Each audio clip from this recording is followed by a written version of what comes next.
السلام عليكم ورحمة الله. معركة محتدمة بين حزب العمال الاسكتلندي والحزب الوطني الاسكتلندي حول الاستفتاء الفيصل الذي قد يفصل اسكتلندا عن المملكة المتحدة. اضطرابات وهواجس وإشكالات، ولكن هل اسكتلندا قابلة للانفصال؟ حزب العمال الاسكتلندي ونظرته إلى الاستفتاء من الداخل. معكم زينب صفار، تابعونا.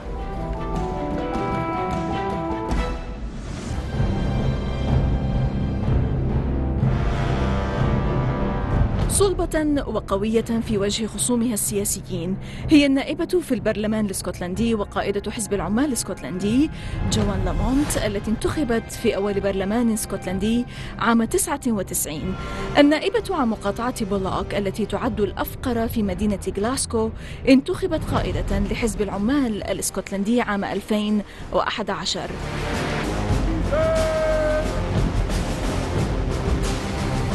لامونت التي كانت سابقا أستاذة اختصاصية بالطلاب ذوي الاحتياجات التربوية الخاصة، لطالما عرفت ببطولاتها العظيمة من أجل حقوق المرأة والأطفال، ولديها سجل طويل في مناهضة العنصرية، حيث نسجت علاقة متينة بالجالية المسلمة في غلاسكو، كما وناصرت لسنوات طويلة وحتى اليوم القضية الفلسطينية وآزرت الشعب الفلسطيني. لامونت استحوذت على اهتمام التغطيات الصحفية للأسبوع السياسي في اسكتلندا، حيث كانت ولا تزال من يطرح السؤال الأول على الوزير الأول على الدوام كل خميس. رأس حربة حملة الأفضل معا، والتي ستصوت بلا على استفتاء استقلال اسكتلندا عن المملكة المتحدة في 18 من أيلول سبتمبر المقبل.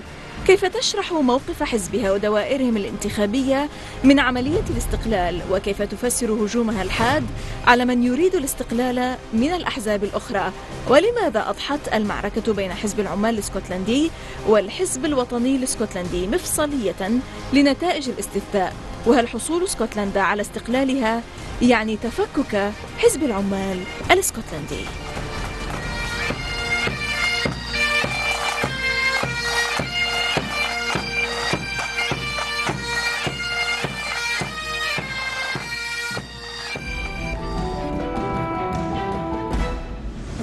Leader of the Scottish Labour Party and member of the Scottish Parliament, Ms. Joan Lamont, welcome to the Inside. First of all, how do you define the referendum of independence in Scotland? Well, I think it's an important decision for the people of Scotland next year. All the evidence is that people across Scotland want to stay part of the United Kingdom, but we have a big battle ahead to make sure when it comes to the vote, people vote to stay inside the United Kingdom. I believe Scotland can stand strong inside the United Kingdom rather than separate. If you're saying that most of the people are going to vote for staying part of the United Kingdom, why is it then a big battle? No, I think what I'm saying is that all the polling suggests over many, many years that support for independence hasn't really risen. However, we're not complacent. We know there's a big argument ahead of what Scotland's future should be. And I would be very clear that it's because I'm a proud Scot, rather than despite it, that I want Scotland to stay in the United Kingdom. Right. What is this coalition, or something that is known as the Better Together campaign? Who is the Better Together campaign, and what does it comprise? Right. Well, the Better Together campaign is a campaign to fight for every vote for people to stay inside the United Kingdom next year. It includes the Liberal Democrats, the Tory party and Labour, but much more importantly includes ordinary people who are not in any political party but want to stay part of the United Kingdom. Independent people, you mean? Yeah, they have family and friends across the United Kingdom. They don't want us to separate off from them. So that campaign, yes, includes political parties, but is beyond political parties. And I think a lot of people across the country welcome the fact that Better Together shows politicians putting aside the political differences in the interest of winning this campaign.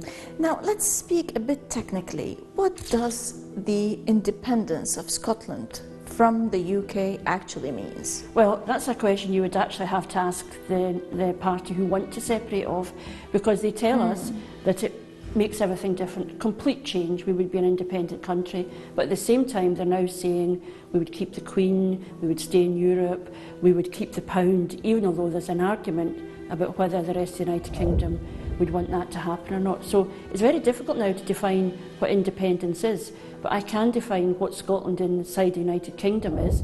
It's about cooperation, it's about coming together, it's about solidarity with people who are disadvantaged right across the United Kingdom. It is about a politics that says across the United Kingdom we can pool our resources in times that are tough, and it makes common sense that in good times and bad times we come together in that way. I want to ask you here something about, in particular for the Labour Party, why are they actually against this independence?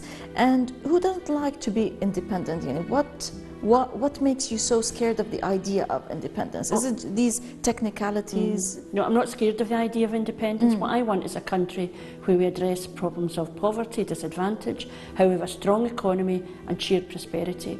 And my argument is that the politics of identity masks the big political debate. So in Scotland, as in the rest of the United Kingdom, it's a question of whether you're in favour of addressing poverty, supporting families, or where you stand in terms of how you create a fair economy.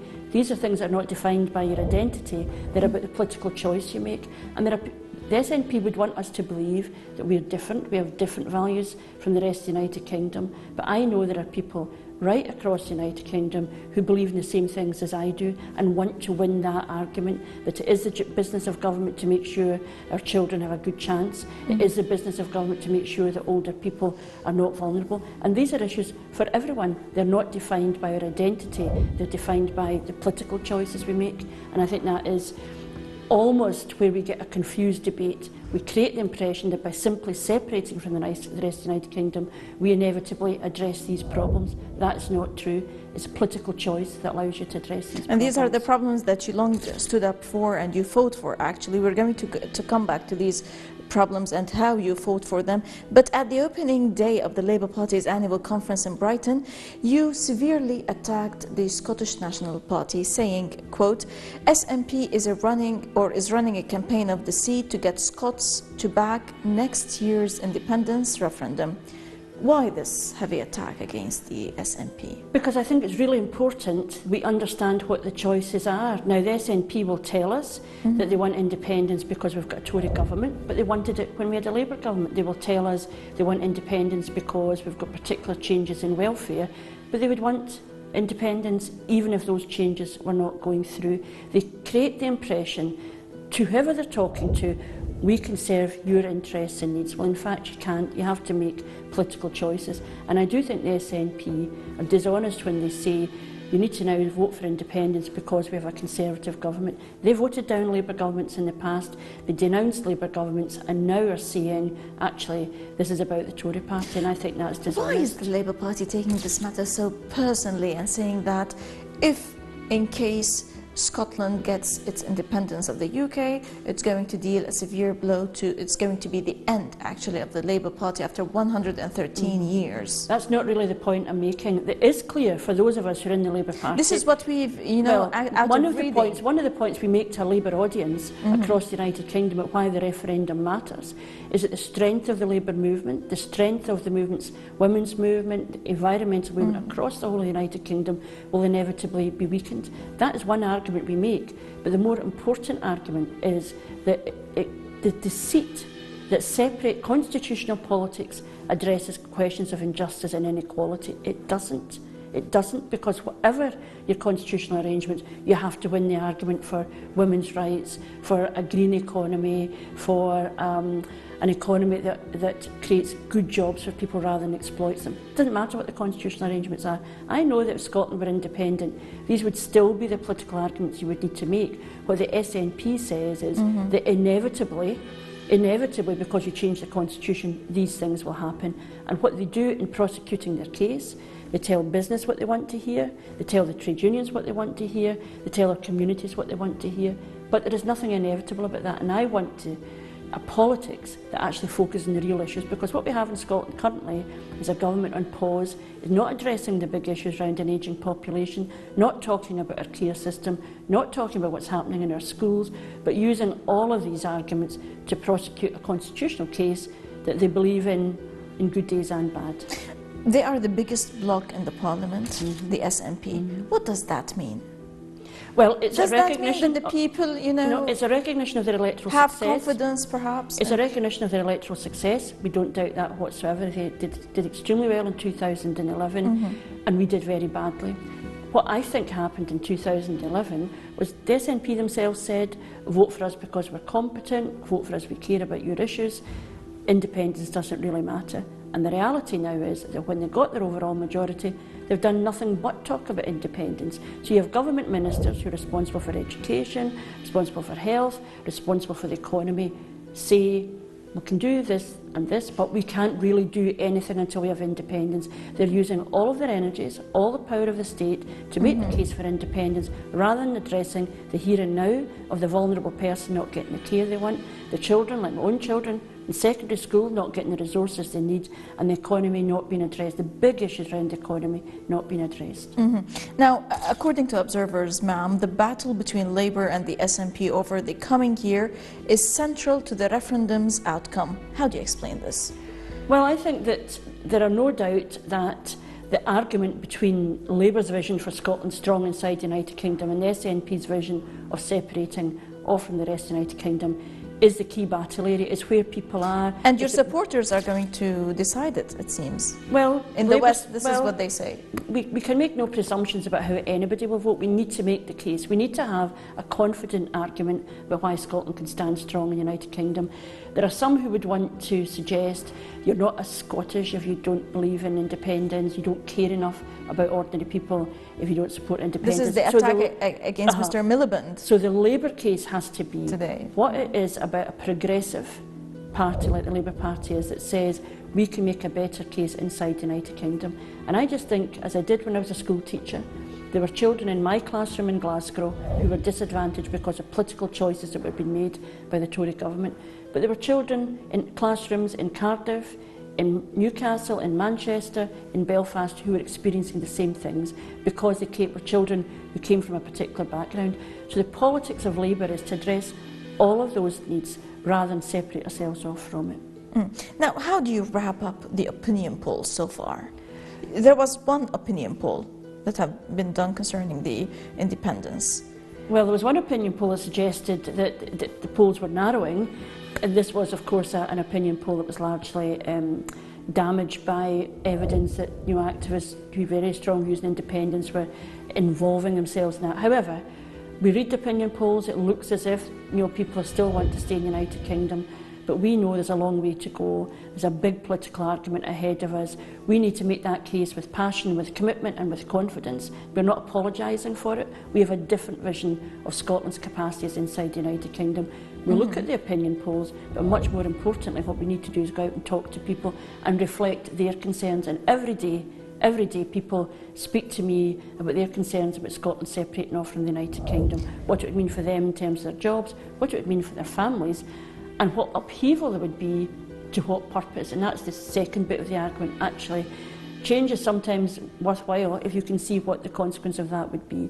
There is no evidence that Scotland would be better off separated off from the rest of the United But you Kingdom. are here, ma'am, you are trying to up the ante in saying that, this is going to be a direct and severe blow, for example, to the Labour Party, as also Shadow Scottish Secretary Margaret Curran also told her party's conference that this is also going to be... It's not the big issue, though. It's not the big issue. What I'm saying is progressive people across the whole of the United Kingdom should be coming together to make the case for a progressive Britain. But the independence argument wants to separate ourselves off from that. So, yes, I would like to see the Labour and trade union movement remain, but that's not my primary driver for wanting Scotland to stay in the United Kingdom. It's my understanding of the values that created the Labour and trade union movement, which tells me Scotland should stay inside the United Kingdom to make that case. Right, but according to certain commentators, that this could be the Scotland Spring, the way it was the Arab Spring. Well, people sometimes characterise they it in like those to terms, find parallels or I would something. have to say the people of Scotland are not oppressed by the rest of the United Kingdom and don't require to be liberated by Alex Salmond. Scotland is in partnership with the rest of the United Kingdom. We built the United Kingdom together. It's not a colonial relationship and it's not an oppressive relationship, and I think we have to be careful about some of the parallels that are drawn. I have no doubt that if Scotland were independent, it would survive. My test is, what would you lose? and what would you gain? And I believe very strongly that the arguments for progressive politics across the whole United Kingdom are so strong that we can come together in solidarity with each other rather than simply separating ourselves away. Right, Ms. Joanne Lamont, we're going to stop now for a short break, and then when we come back, we'll discuss further your economic approach when it comes to Scotland. إذا فاصل قصير ونعود مع من الداخل من اسكتلندا. ابقوا معنا.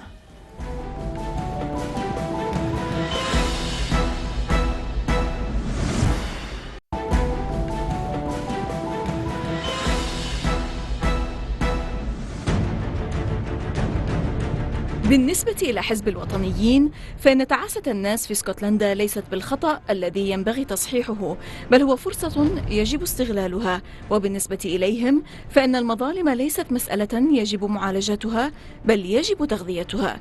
هذا التهكم وهذه الحسابات لترك عائلات تعاني الآن كثمن يستحق العناء في حال جرت ترجمته إلى أصوات في أيلول سبتمبر المقبل يقوض سياستنا. صاحبة هذا الكلام قائدة حزب العمال الاسكتلندي النائبة جوان لامونت، كيف تصف مقاربة حزبها للمسألة الاقتصادية وتدهور الأوضاع المعيشية في اسكتلندا اليوم؟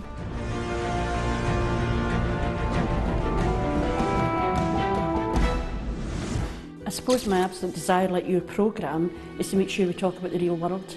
We need to talk about what's happening to people, and then the business of government is to address those problems. We have got an ageing population. We're not talking about that in Scotland at all.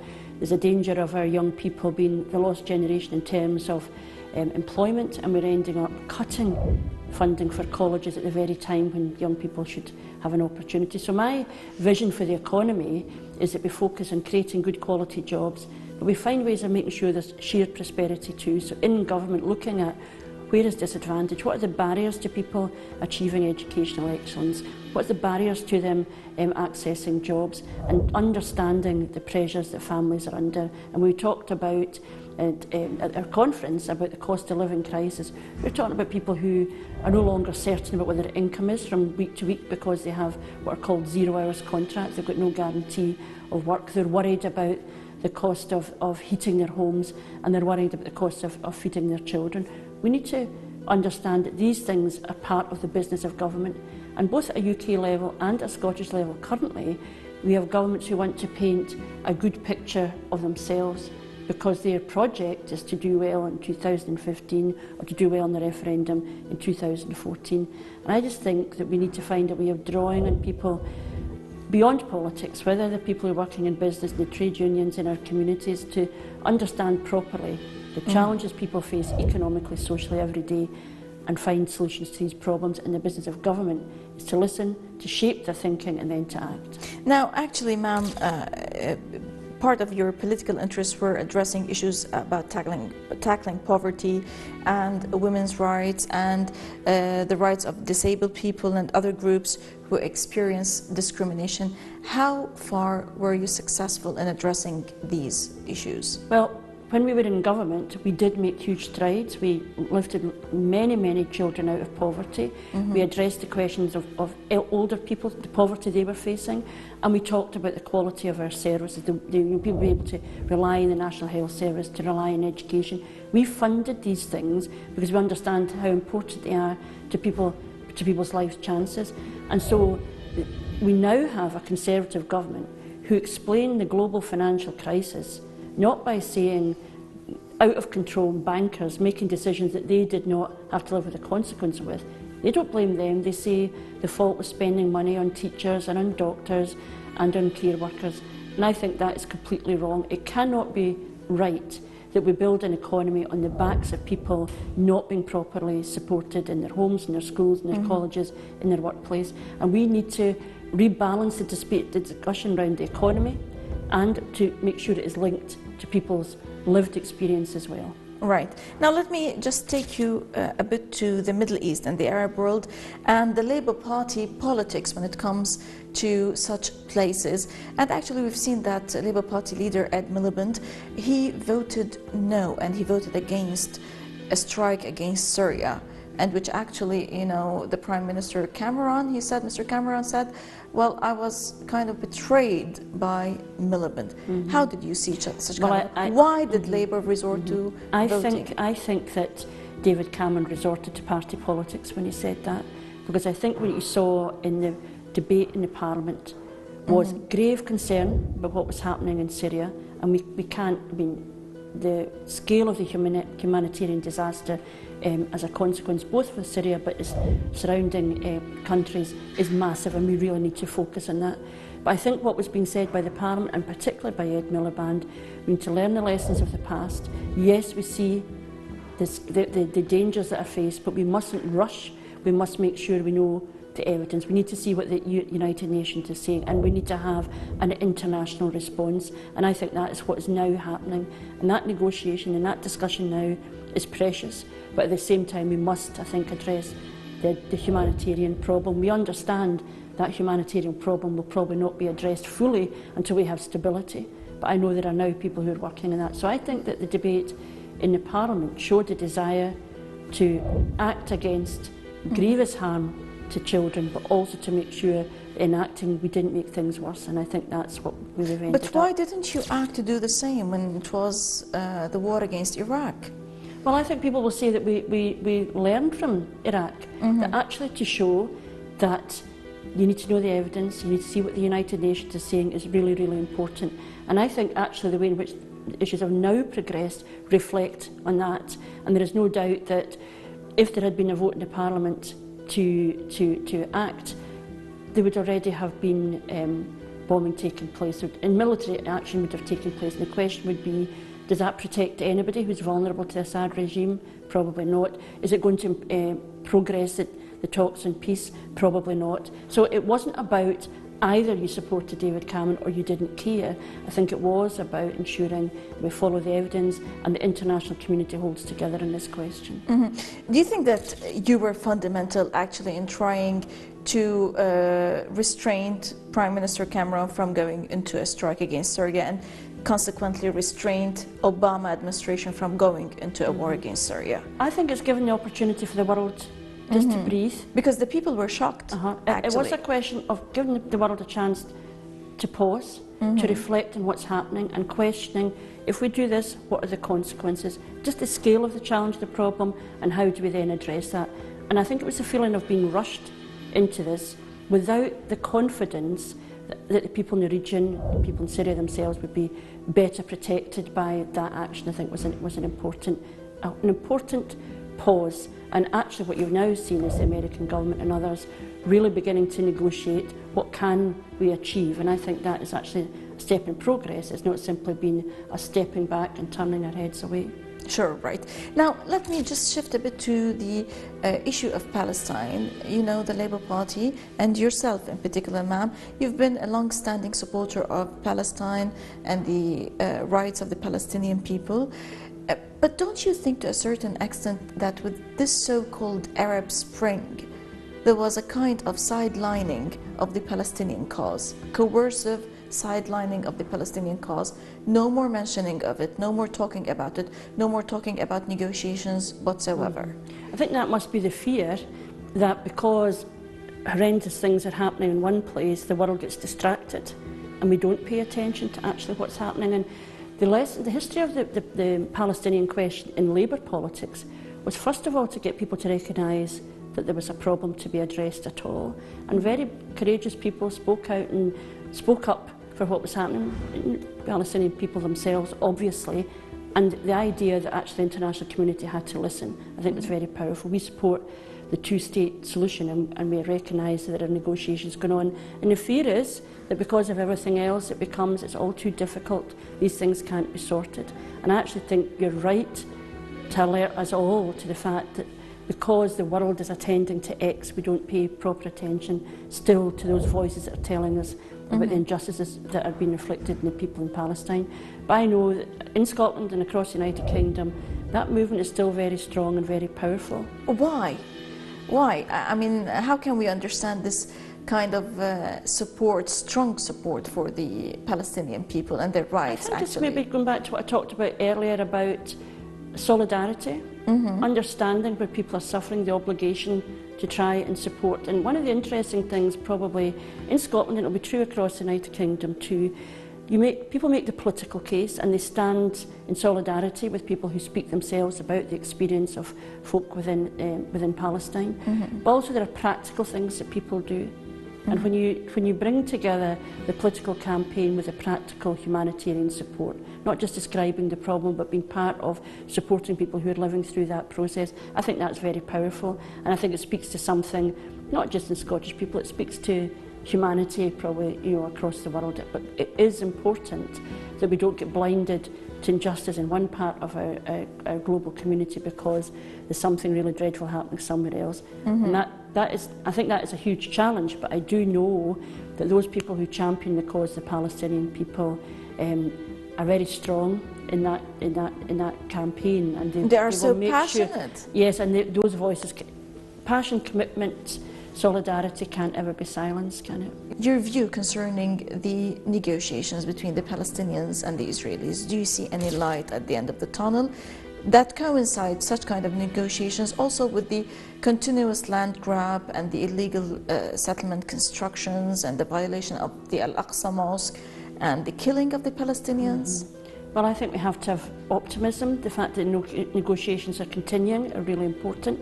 We need to hold on to the idea of the two-state solution, and we need to be robust and strong about what is damaging to that and what is having an effect on it. But we have seen across the world peace processes which are really difficult, and people think this can never be resolved, and they have been resolved. So we should draw lessons from our history too, that actually if there's focus there, if we talk about the issues of justice and fairness, and address some of the really scandalous things that are happening, but allow people to go through that process, we have to have optimism. But that process will stay strong when it's clear that people across the world want a solution to the problem, and we want a solution when we hear the realities of what's happening to people in their lives. Right, leader of the Scottish Labour Party and member of the Scottish Parliament, Ms. Joanne Lamont, many thanks indeed for joining us on The Inside. إذا لقاء جديد في الأسبوع المقبل مع ضيف جديد بقضية جديدة ودائما من الداخل. للمزيد من التواصل بريدنا theinside@الميادين.net من كل فريق عمل من الداخل من اسكتلندا. السلام عليكم ورحمة الله.